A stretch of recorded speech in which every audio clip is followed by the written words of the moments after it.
Howdy, Cleo. Joe Hills here, showing you the top of the smithy as I always do from Nashville, Tennessee. Um, so since we both have kind of a rough idea. Hang on. Okay. When did that arrive? Oh, you know, any day now. Okay, fine. Yeah. So anyway, Cleo, you know where the castle's gonna go? Kind of over this way, right? Vaguely over that way, yes. Yes. So I started putting in some support buildings, so we don't just have a bunch of random chests near the castle. We'll kind of have parts of the village already built or partially constructed that'll showcase both kind of the build palette for the castle itself in different ways, as well as let us have a place to work. So here's the new tavern that I'm putting in. I actually stopped by Hive-Trade earlier and bought a bunch of your wonderful bottles there.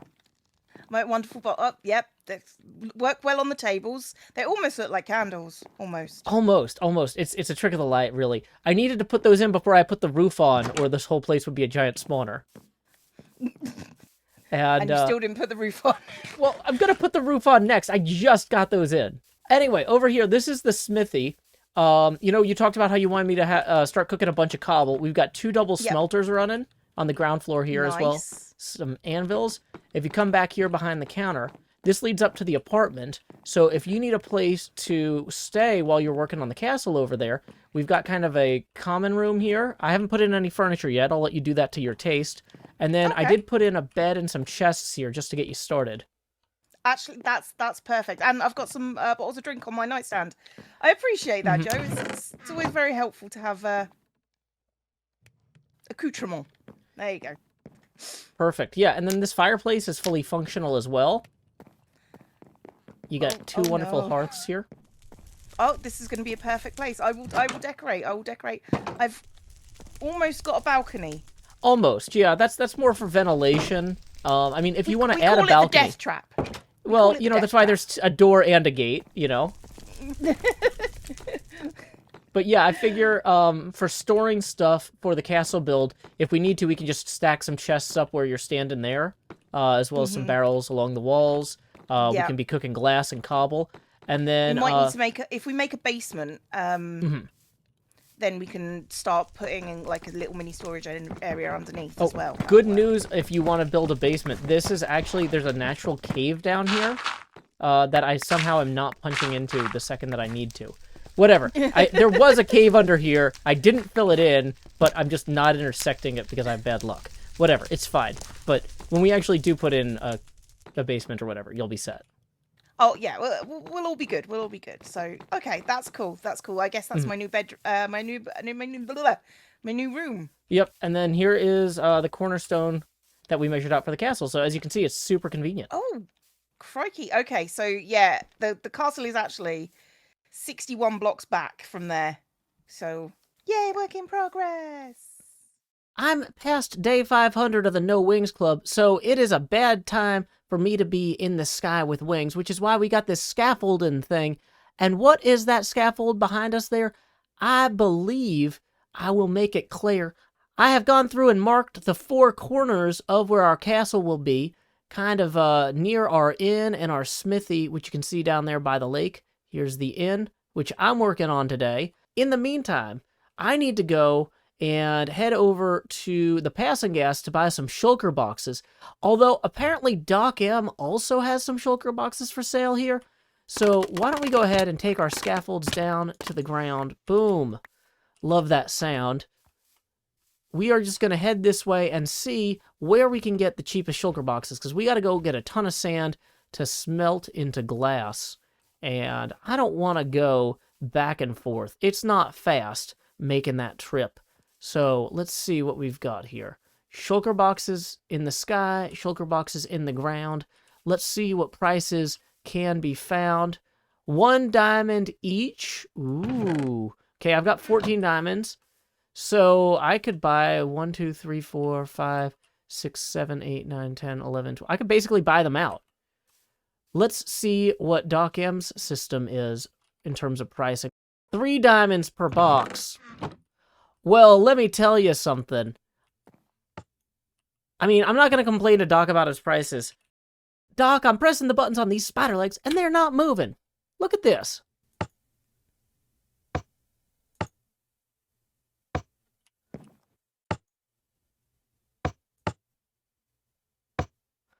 Who is gonna want to pay 3 times as much for shulker boxes on... ran out of battery. Okay. Well, I guess he needs these diamonds to buy new batteries. You know what? We'll buy 1 box from him. Well, Doc, I bought 1 box. You can put that toward batteries. I think we're going to take our remaining 11, what do you call those, diamonds, back over here and use those. Time skip. This is our castle. Ooh. Do you like it? I do, actually. I've been spending a lot of time looking at the castle in pictures and things like that, and seeing the floor plan for it all laid out is still kind of messing with my head a little bit. You know what this is, and it's still messing with your head. That's fairly accurate. I outlined the actual castle part in pink, so... Yeah, I was going to say, I see the actual andesite granite seems to be the outline of the castle there. Yeah, and anything that's a building is in pink. Okay. So everything in grey is kind of the walls or the grasslands, or it's landscaping is what I'm saying. Mm-hmm. Well, I just grabbed a ton of sand for glass and sandstone. Excellent. We're definitely going to need a lot of sandstone of various types. Yeah, and you had mentioned putting in a basement underneath the smithy. I realized we should probably have the furnaces dump stuff into chests down there. Possibly, yes. So that'll just free up space. There's a little too much to think about. At this point, what we need to do is we need to figure out relative heights of each of these building parts, which is the hard bit. So, you know, I need to know, how far does that wall go up? Where does the bottom of the castle actually start? You know? Because that's going to be an issue. That makes sense. And I guess we can scope that out with just like putting in scaffolds every so often, because like if you know something has to be 20 meters high, you put 20 scaffolds in your hand and then just empty the hand straight up. Yeah, that's pretty much how it's going to end up being. Yeah, I think we'll just do walls and then we'll figure out like roofs and stuff when we're ready. So yeah. So do you feel comfortable going down there? I'm kind of want to get a sense of like how big some of these buildings are. Oh yeah. Let's go down into the main part. I'll see you down there. Bye.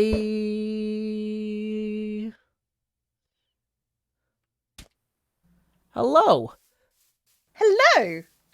Yeah. So these buildings are gonna be reasonably big.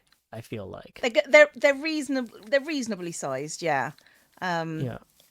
Because this castle does go in a kind of U shape, so it's not too bad. The some things we might need to tweak as we go along, because you know it's not a perfect recreation because it was just me with graph paper, but you know it's just figuring out what we want to put where in the end, because we got to do some stuff on the inside as well. Hopefully that's the plan, at least. Well, the thing I love about you doing this with graph paper and then laying it out here is that you did all of it. So thank you, Cleo. You're very welcome. Like, trying to sit here and do all this myself, I don't know that I have the concentration. So this is... I genuinely struggled with it, I'll be honest. But, you know, it's just a case of... You told me how big it had to be, and I was just like, okay, I'll just squidge it into that bit. That's fine.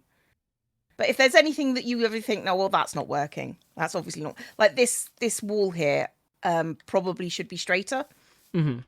But but we can always fix that. Yeah, I said that I was going to kind of take the lead on this diagonal building here. You did. So that way you don't have to worry about it too much. And so yeah, I am gonna adjust that some, but it shouldn't disrupt the general layout. No, I think it should be okay. It's just a case of then figuring out build palettes, figuring out heights, wall heights. As soon as we know what height the wall is, we can figure out how many blocks we're going to need effectively. So it shouldn't be.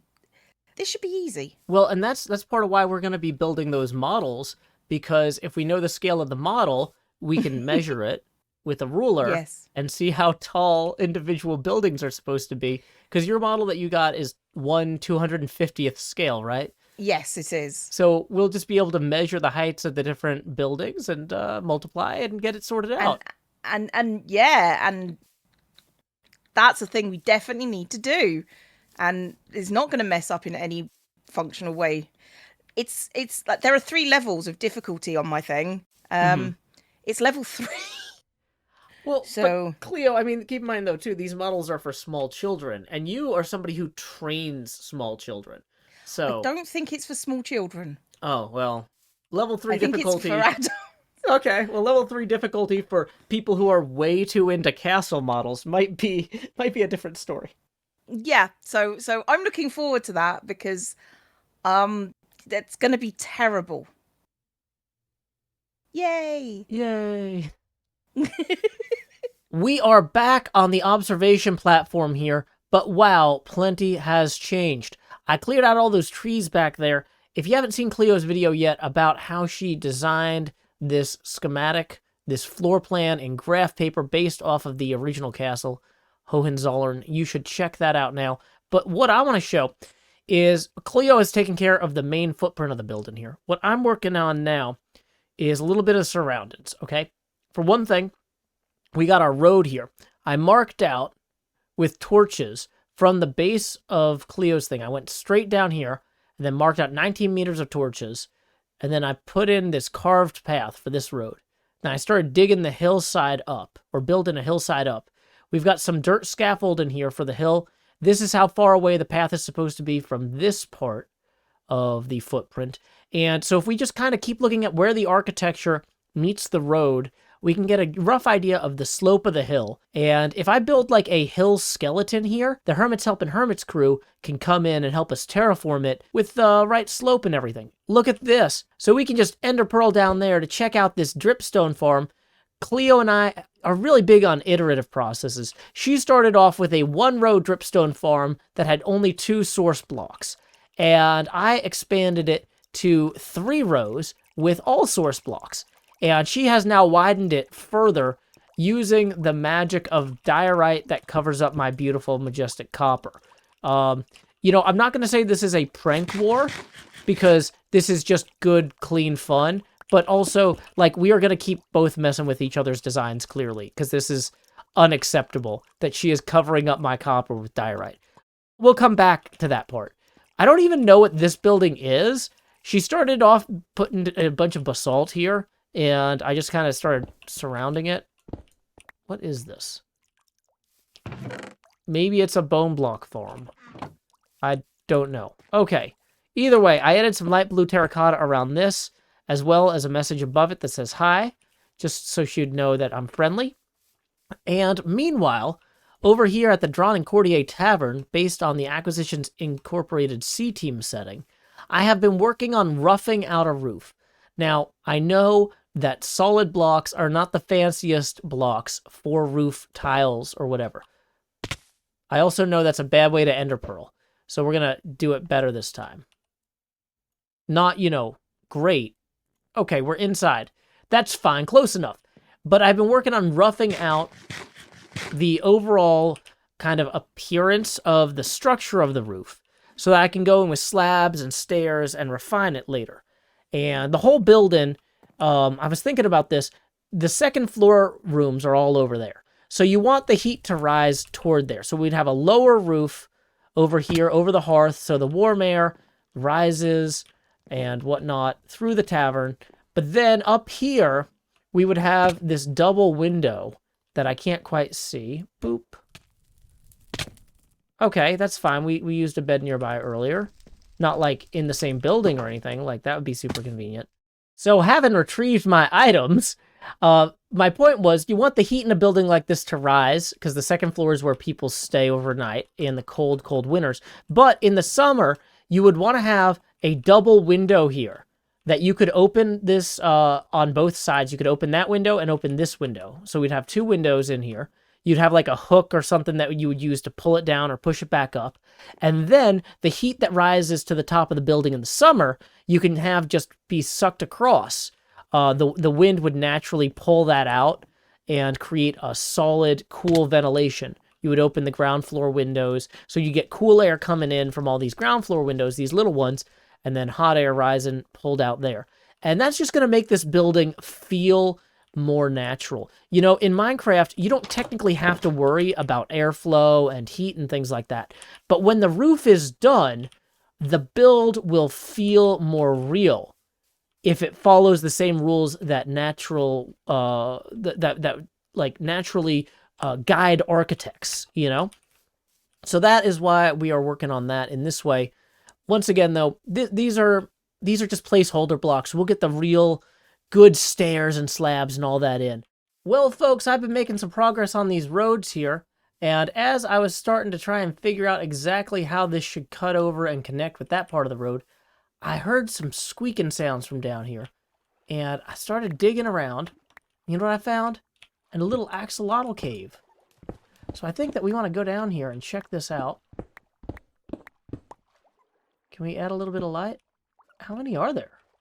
Looks like a few. Big axolotl cave. They've been killing some zombies, it seems. And glow ink. So they've been killing some squids down here. So one...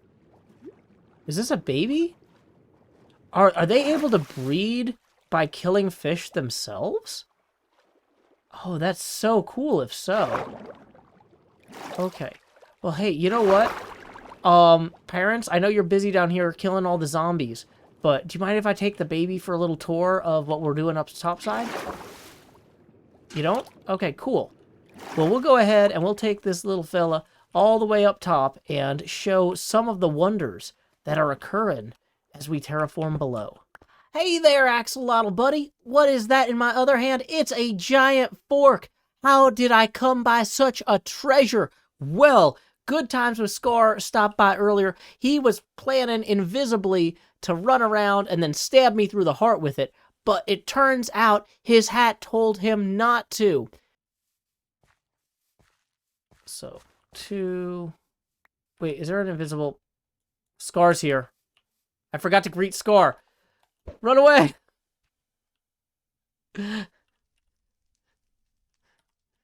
When did he join? How did I miss that? Oh, I was looking for the axolotl. Oh my gosh, it scared me. 1, 2, 3, 4, 5. Okay, so that means that 1, 2, 3, 4, 5, 6, 7.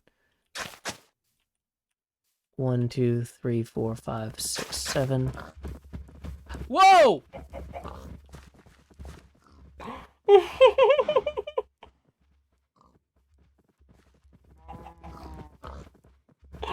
Why, Scar? Why? Oh my gosh. I don't know what I expected, but it was not that. Okay. Thanks for the livestock. In exchange for leading him to my portal, he has granted me this boon. It currently has Impaling 2 on it, but I think I'm going to try and switch that out with Riptide when I get the chance. Why haven't I had the chance yet? I have been busy terraforming this thing I was working on. Look at this. We have the path here kind of going out and around in such a way that we'll be able to have the terraformed dirt hills kind of swoop out and up toward the castle walls in a pleasing way. I think Cleo is going to be impressed. You said you need me to come to Horsehead Farms. You have some sort of emergency. Yeah, I'm stuck in a villager bubble column, and I can't get out. I can't do anything. What should I bring with me? Just normal tools? Bring a pickaxe and, like, a stack of blocks would probably be good. Okay, yeah, I've got all those. Whoops. Yeah, I just don't want to kill these guys on accident. Dang it. I am over here messing up my trident throwing. I am on my way once I can throw this trident properly for a change. Okay, cool. Cool. Yeah, because it's 2 pearls away. Yeah, don't go down the, there's a trapdoor, don't go down that. Yeah, come on in. Okay, yeah. I see you. Yeah. So maybe if you can throw me an ender pearl, actually, I might be able to get out. I Okay, don't know if yeah, you I've have ender got pearls. several ender pearls. Okay, yeah. Try and throw me an ender pearl real quick. Okay, 1 second. Back through that gap. Yeah.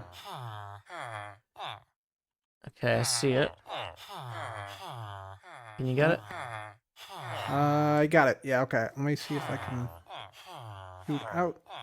Oh, I actually can't throw it.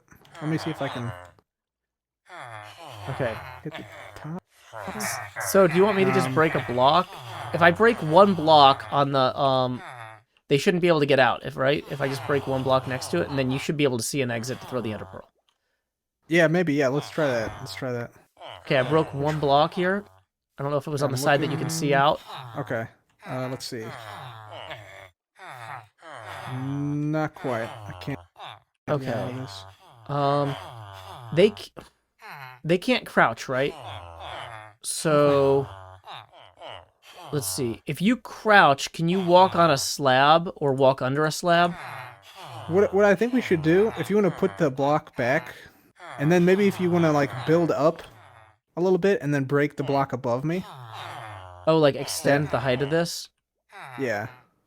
Okay, well, here's what I was thinking. Let me try something else first. I'm going to build a trap door.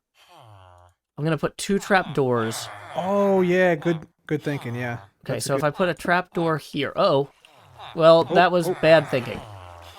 Well, We just washed away some things. just some track torches. Some torches Yeah, at least. we can fix that though. Yeah. It's not too bad. I just don't want mobs to start spawning. Okay, so if I put another block above that then, and then I break this, you can crouch to escape and they can't, right? I think. Yeah, there we go. Yeah, there we Okay, go. I shot out like a cannon. All right. Wonderful. Perfect. Yeah, let's surround that this time. There we go. Yeah. Alright, and then we have... Learning from our mistakes. Is there a track that you picked up somewhere, maybe? Yeah, don't go down there. Okay, yeah, I won't. Hooray! Hooray, we did it. Saved! Glad I could be Yeah, of I should service. Should probably sleep. Thanks for helping me out, Joe. Yeah, that was great. I didn't want to kill those guys just in case they need them for something. Oh, certainly not. Certainly not. Alrighty, well, have a Appreciate great that, night, though. Cub. Yep. See you, man. Well, folks, Hermits Helping Hermits this week kept us pretty busy. We put in a bunch of tunnels all throughout the nether here. We don't have ones that, like, connect to Cleo and my base, of course. But that's okay. We will soon. And when we do, we are going to have an inn ready for all the hermits to visit on their way to help us with our future Hermits Helping Hermits terraforming endeavors.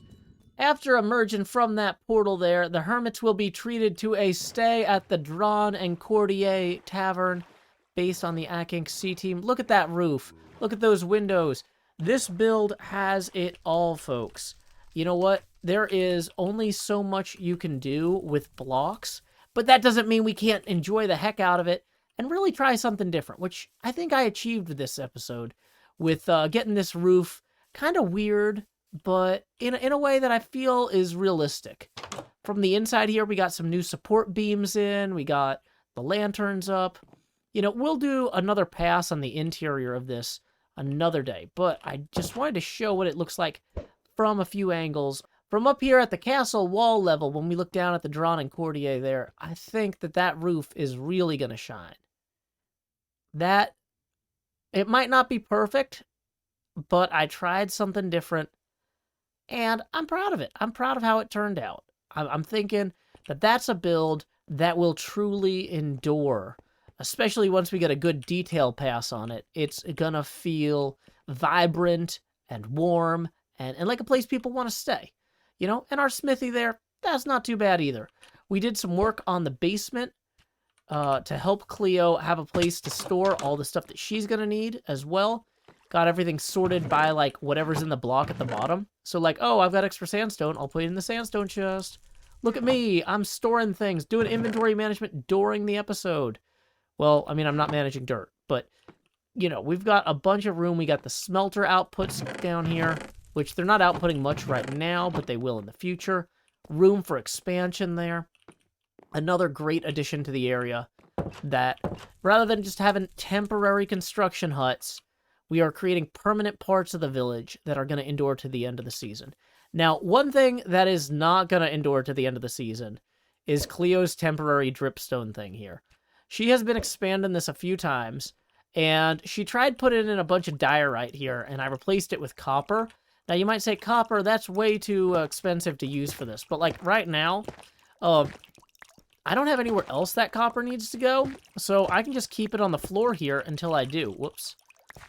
And, you know, that's an option I have as a builder. I want to make things that make me happy and that are really obnoxious to Cleo, and this accomplishes both.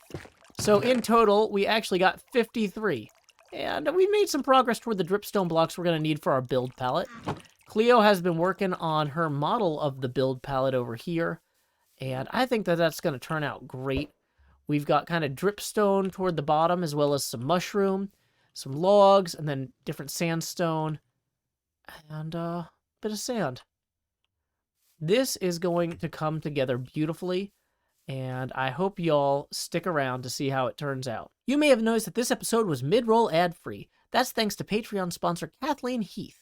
In lieu of that mid-roll ad, I will read a poem of my own devising I call Imagination.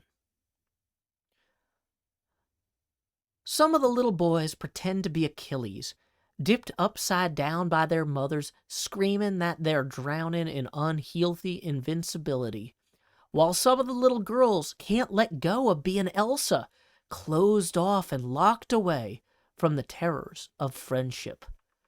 But all the children on the schoolyard take turns being Spider-Man, amazing and sobbing over Uncle Ben on the sidewalk, surrounded by the other kids who pretend to capture the moment on invisible phones, not thinking to call for help. Until next time, y'all, this is Joe Hills from Nashville, Tennessee. Keep adventuring.